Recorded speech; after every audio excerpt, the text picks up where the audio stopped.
నమస్తే మిత్రులారా, ఎలా ఉన్నారు? చిన్నప్పుడు పుట్టినరోజు వచ్చిందంటే కొత్త బట్టలు, బర్త్డే చాక్లెట్లు, కేకు అంటూ భలే హడావిడిగా ఉండేది. అటు ఇంట్లోనూ ఇటు స్కూల్లోనూ స్పెషల్గా చూసేవాళ్ళు. ఆ రోజు ఎంత అల్లరి చేసినా, హోంవర్క్ చేయకపోయినా ఎవ్వరూ ఏమనేవాళ్ళు కాదు. ఇంకా పొద్దున్న లేస్తూనే ఫోన్లు చేసి అందరూ హ్యాపీ బర్త్డే విషెస్ చెప్పేవాళ్ళు.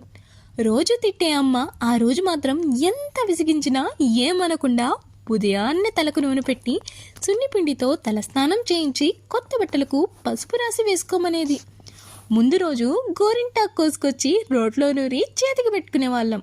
బర్త్డే కదా, ఆ మాత్రం రెడీ అవ్వకపోతే ఎలా అని ఎంచక్కా రెడీ అయ్యి స్కూల్లో పంచడానికి నాన్నతో వెళ్ళి తెచ్చుకున్న చాక్లెట్ ప్యాకెట్ని బ్యాగ్లో పెట్టేసి ఇంట్లో స్పెషల్స్గా చేసిన పులిహార, పాయసం లాంటి వెరైటీస్ లంచ్ బాక్స్లో పెట్టుకొని ఎంచక్క స్కూల్కి బయలుదేరే వాళ్ళం.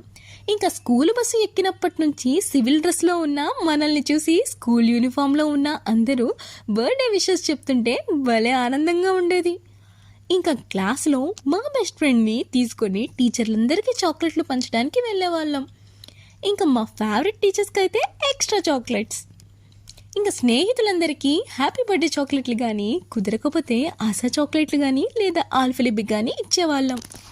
సాయంత్రం ఫ్రెండ్స్ అందరినీ ఇంటికి బర్త్డే పార్టీకి పిలిచేవాళ్ళం. అమ్మ ఇంట్లో చేసిన పులిహార, పాయసం, బూందీ మిక్చర్, లడ్డూని వచ్చిన వాళ్ళందరికీ పంచిపెట్టేది.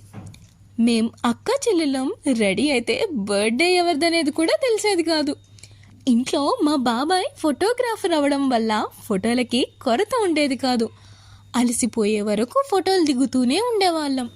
ఇంకా కేక్ కట్ చేసి అందరికీ పంచిపెట్టి అందరికీ బాయ్ చెప్పేసేవాళ్ళం. అందరూ వెళ్ళిపోయాక అమ్మతో దిష్టి కూడా తీయించుకునేవాళ్ళం. ఇంకా ఇంట్లో వాళ్ళందరం ఇంట్లో చేసిన స్పెషల్ వంటకాలన్నీ ఒక పట్టు పట్టేవాళ్ళం. సరదాగా పాటలు పాడుతూ డ్యాన్సులు వేస్తూ ఎంజాయ్ చేసేవాళ్ళం. ఇంకా మరుసటి రోజు ఆ స్పెషల్ ట్రీట్మెంట్ మొత్తం మాయమైపోయేది.